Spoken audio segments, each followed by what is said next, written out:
You're probably a beginner. You don't know how to build subscribers. You're not sure how to attract views. You don't know how to make passive income online. You don't know if you want to offer a product or a service. You've seen a million and one different ways on how it works for this person and that person. But what's most important is how it's going to work for you. And I'm going to be completely transparent with you. I'm probably not going to get canceled. Probably not going to get canceled for sharing these hacks, but I bet my dollar on it. I will get some type of hate in the comment section because I actually show you principles. I don't tell you to type this into AI and you get this result, because we're humans. The people who are going to watch your videos, the people who are going to pay for your product or service or offer or watch your videos when you get monetized, they're human, not AI. We don't operate like robots. We operate like humans.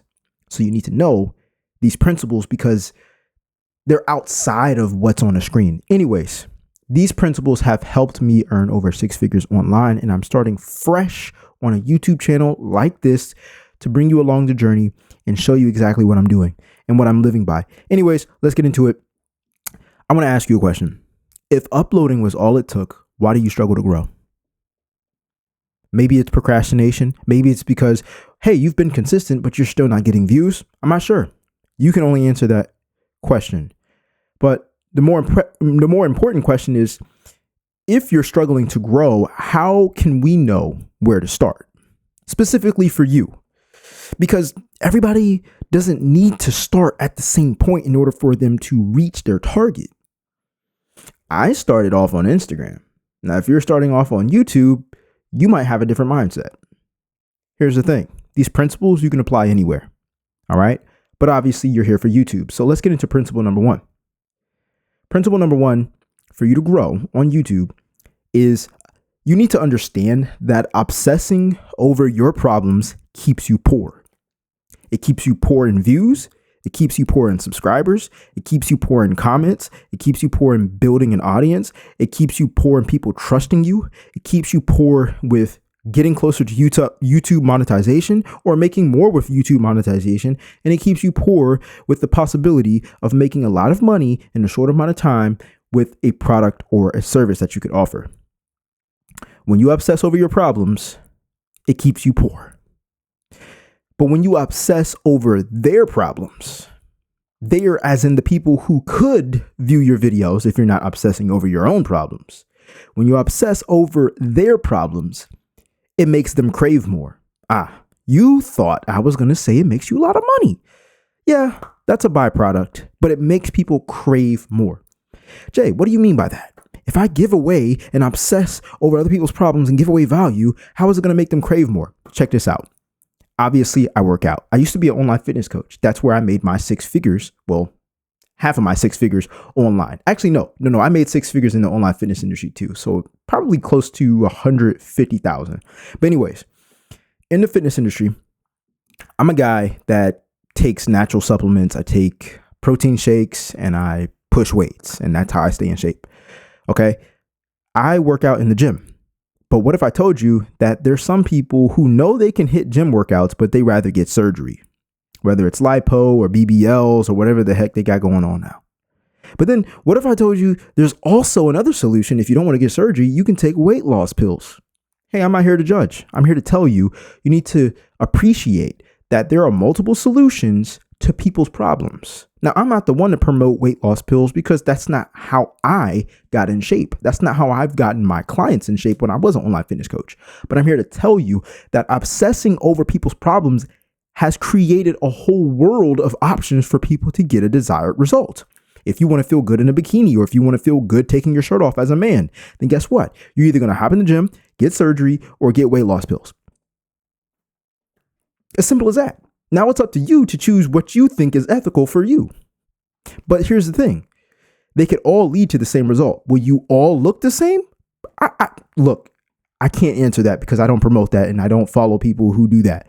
But I'm here to tell you, I know those options are available and you know as well. When you obsess over people's problems, you're giving them the opportunity to want more.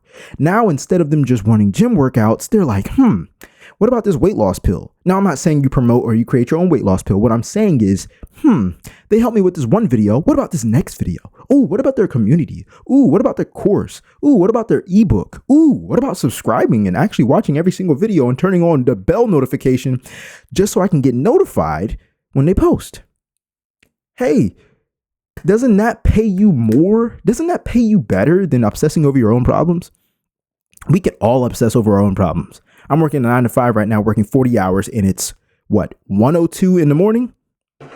It's 1:02 in the morning. I got to be up at 8:30. Okay? I don't care because I'm obsessing over your problem right now. I'm going to be living proof of what you need to do. I promise you that. Principle number 2. Amateurs create and then they try to sell. Jay, what do you mean? Amateur creators, business owners, entrepreneurs, they watch YouTube videos of people who say, hey, create this ebook and then try to create videos around it and then you could sell it. Yeah, you might sell it, but I'm going to be real with you. That's not how you build sustainability. Let me say that again. Sustainability. How do I know this? Because I did it. What? When? Last year. Made the biggest mistake of my life. And I mean, I knew what I was doing in a good manner. Like, I have a good heart. Like, I created a product and a service for people to get a desired result and start posting content on Instagram. The problem was that I was creating more than I was focusing on building my audience. Now, here's the thing. Remember, amateurs create and then they try to sell. But intelligent creators and business owners and entrepreneurs, they end up building their audience first. And then they give what their audience needs. Here's a clear example. There are some artists, music artists out here who go on tour. Did you know that there are music, like the process of like going on tour is they promote it first to see how many people buy the tickets by a certain time period. And if the artists does not sell a certain specific amount of tickets and generate revenue, they cancel the tour. But if they do hit that threshold where they're like, hey, we made enough money before the tour even starts, they continue on with the tour. Okay. But remember, those artists that don't hit that threshold by a specific amount of time, they cancel the show.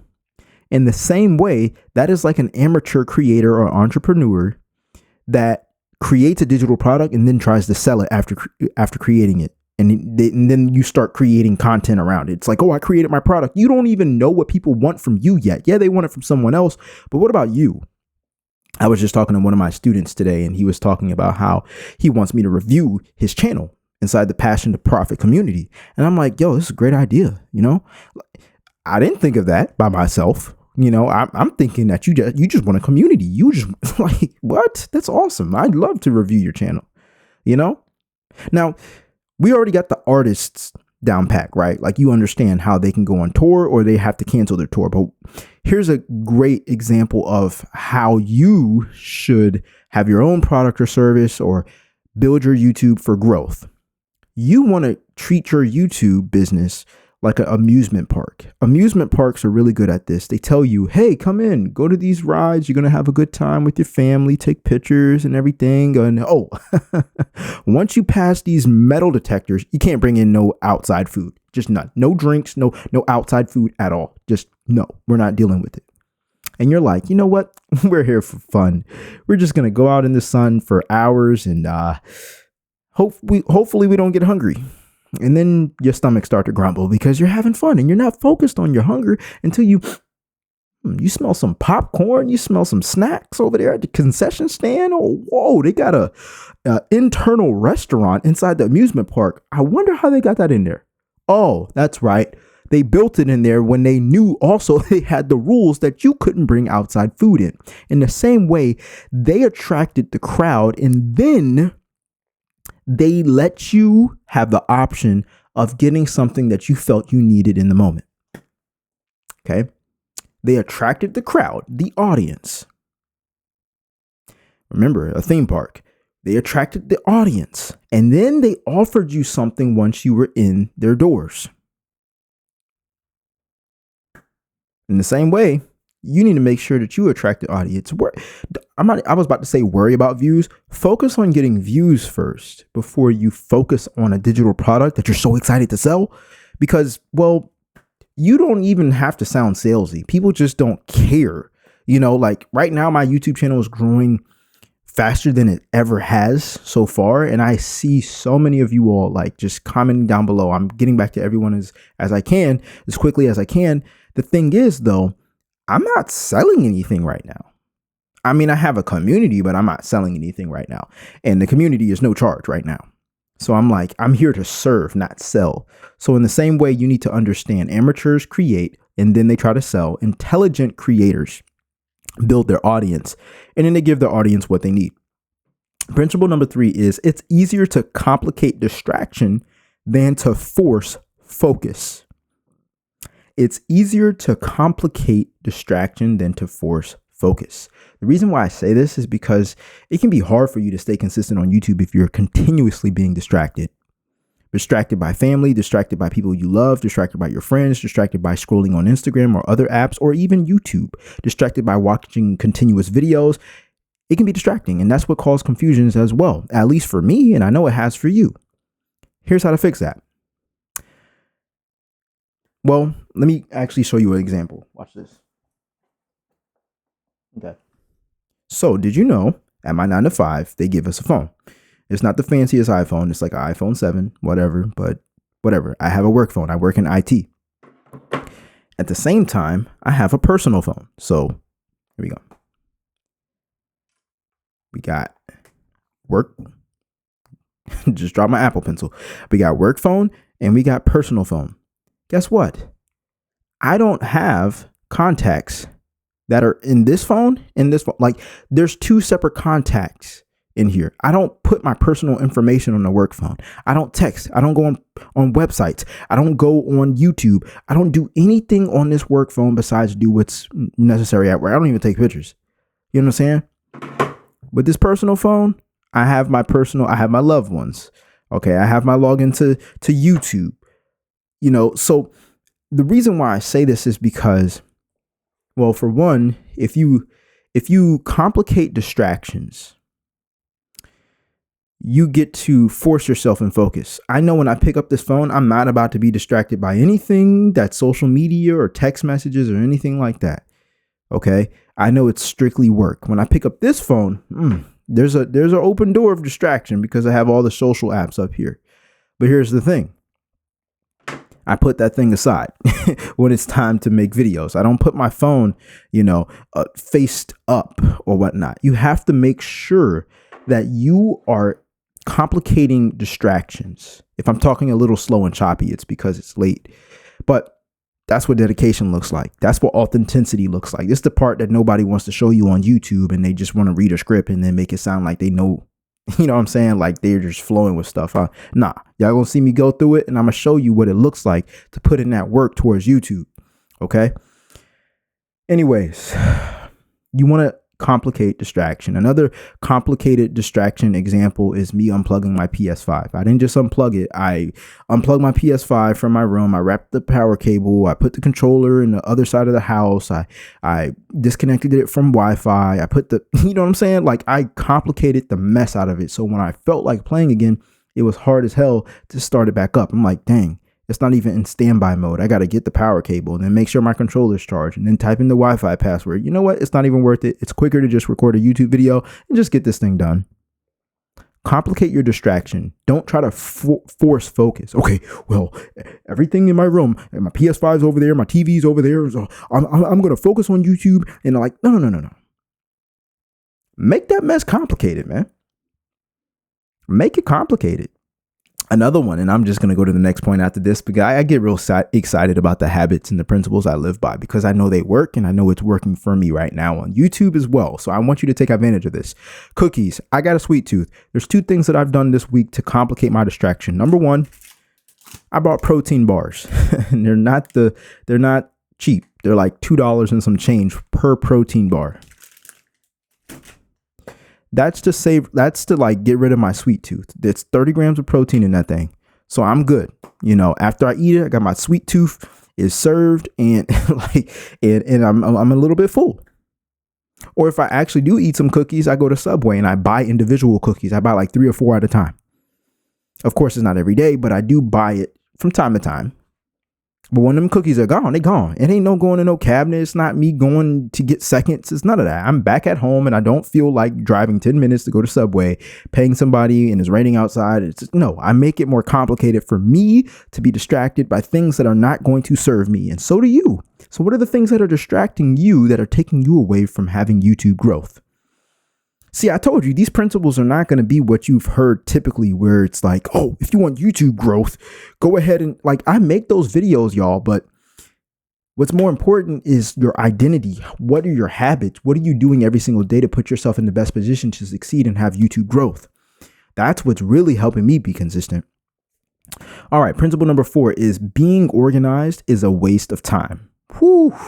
If that wasn't the biggest life lesson of my life, I'm telling you, being organized is a waste of time. Your YouTube success is the work you're already avoiding. I'm gonna share my screen with you. Let me make sure no sensitive information is up here though. All right, check this out. If I share my screen with you, you're gonna see how disorganized my computer is. Look at this. Look at this. You see all those icons? Now, a lot of those icons are just screenshots because I be grinding on YouTube, but wait a minute, you can't even see them. Dang, that's so crazy, man.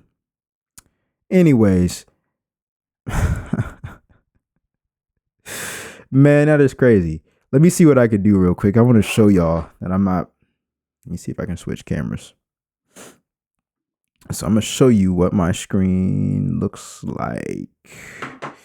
Check this out.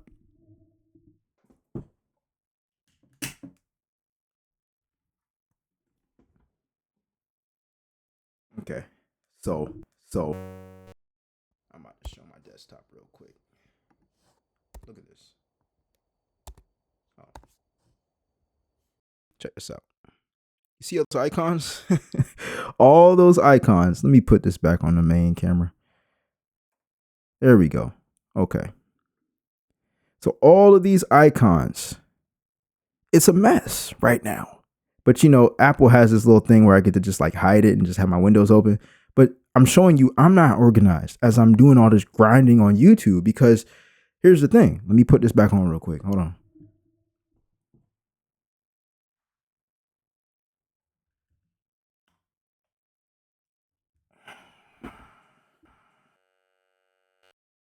It's a grind. So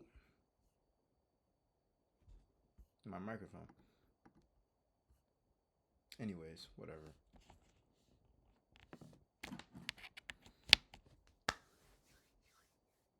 I'll make sure this thing's straight.